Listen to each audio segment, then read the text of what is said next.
I never thought I'd be standing in front of my entire neighborhood watching our HOA president get stripped of her title in humiliation. But that's exactly where this story ends.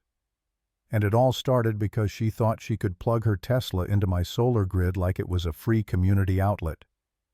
The night her car went up in smoke was the night I realized just how far she was willing to go and how far I'd have to go to stop her. Act 1. The conflict begins. My name is Evan Cole. I'm a solar engineer by trade, the kind of guy who likes things neat, logical, and efficient. Circuits either work or they don't. Systems are either stable or broken. That's how I see the world. My wife Sarah and I bought a quiet house on a quiet street with a big oak tree in the front yard and a 2-car garage where I keep my tools. On the side of that garage, I installed my pride and joy, a level 2 EV charger running straight off my rooftop solar panels into a battery system I designed myself. Clean, efficient mine, or so I thought. At 2 in the morning, my custom energy monitor shrieked awake. Not the smoke alarm, not the security system, but the alert I built myself to track every watt flowing through my home. My screen lit up bright red, a massive spike, 48 amps maxed out, but my car was already fully charged. I pulled the curtain back just a crack, and there it was, a silver Tesla Model 3 cable snaking from my charger. And standing beside it, arms crossed, silk robe swaying in the porch light, was Karen Dunn, the president of our HOA.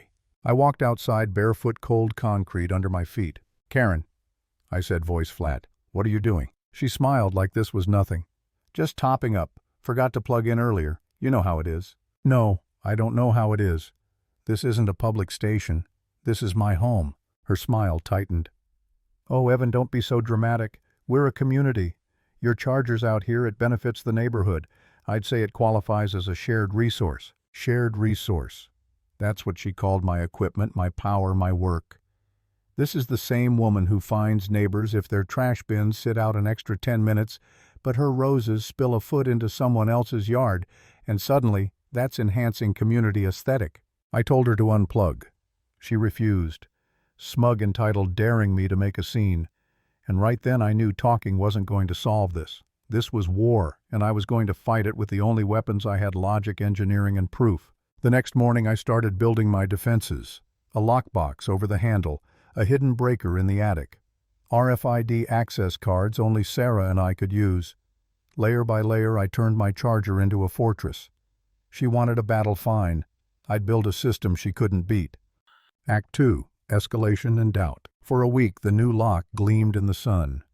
Karen passed my house with that tight-lipped glare but said nothing. I knew she was simmering. People like her don't back down. They escalate. And sure enough, just after midnight one night my phone buzzed, "Unauthorized access attempt." I looked through the blinds. There she was, this time dressed in dark clothes, crouching like a burglar. But she wasn't touching my charger. She had something in her hands, a cheap third-party adapter. One end a regular plug, the other a Tesla connector. She'd found my holiday light outlet, a plain 120-volt socket, and decided that was her loophole. I froze. Those things are junk, no safety checks, no proper handshake with the car. My gut twisted. She was about to do something dangerous. She jammed it in, forced the connection. For a moment, nothing. Then, sud-t, a violent arc of blue-white light burst from her car's port, followed by a pop, thick, black smoke, the stench of melting plastic. Her triumphant smile vanished, replaced by panic. A tiny orange flame licked at the edge of her Tesla. My training kicked in. I sprinted for the garage, grabbed the Class C extinguisher, yanked the pin, and hit the fire with a white cloud of powder until it choked out. Silence. Smoke hung heavy in the air. Her car, scarred and blackened around the port, sat lifeless. Karen just stared, trembling, and then unbelievably her horror twisted into rage. "You sabotaged my car!" she shrieked. I blinked. "Are you insane? You used a junk adapter. I just saved your car from burning down." But she wasn't hearing it. Her eyes darted to the small gray monitor box on my wall, the one that stored fault logs on an SD card. Proof. She lunged, ripped it open, yanked the card out, clutched it like gold, and ran. I dropped the extinguisher and chased her across the lawn. She tripped through bushes, I vaulted hedges. My neighbor Tommy's porch light flicked on. "What's going on?" he shouted. "She's stealing evidence," I yelled back. Then flashing red and blue cut through the night. A sheriff's deputy pulled up, hand on his sidearm. Karen's act shifted instantly. Tears, sobs, theatric surrender. "Officer, thank God he attacked me. He set my car on fire." I stood there, chest heaving, trying not to explode. The deputy looked between us, cautious. I forced my voice calm. "Officer, my name is Evan Cole. That woman is the HOA president. She trespassed, stole electricity, caused a fire with faulty equipment, and then stole the evidence from my monitoring system. It's in her hand right now." Her sobs faltered. The deputy asked her to open her hand. Slowly, reluctantly, she uncurled her fingers, and there it was, my SD card. Relief washed through me, but not for long, because in that moment doubt hit me like a punch. What if her lies stuck? What if the board, the neighbors, the HOA itself believed her over me? I'd seen how easily she bent rules, twisted words.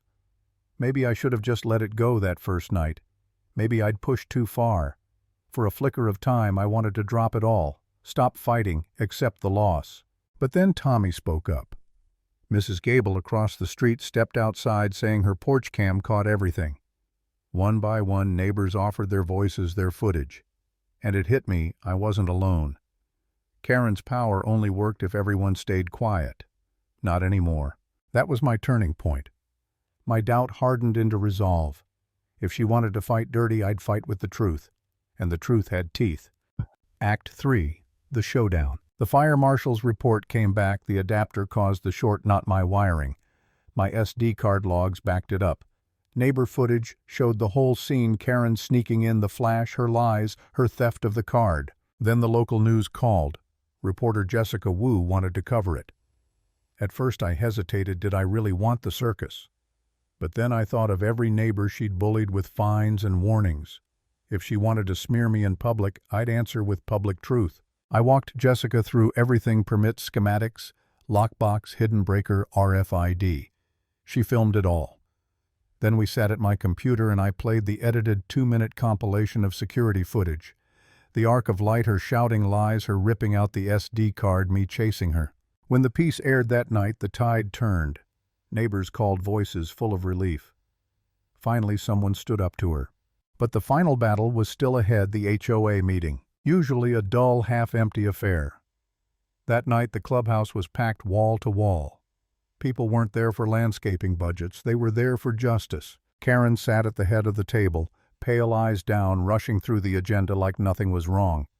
"No new business," she said quickly. "I have new business," I cut in. My voice carried. Every head turned. "You're not on the agenda," she snapped. "I am now," I said. The board members shifted uncomfortably. One cleared his throat. Karen let him speak. Defeated, she slumped back. 5 minutes. "I'll only need 2. I set my laptop on the table, aimed a projector at the wall, and pressed play. The room went silent as the video rolled. Karen sneaking onto my property, the spark, the fire, her accusations, her ripping the SD card, the chase, gasps, murmurs, shaking heads. Board members' faces hardened. Neighbors whispered in anger.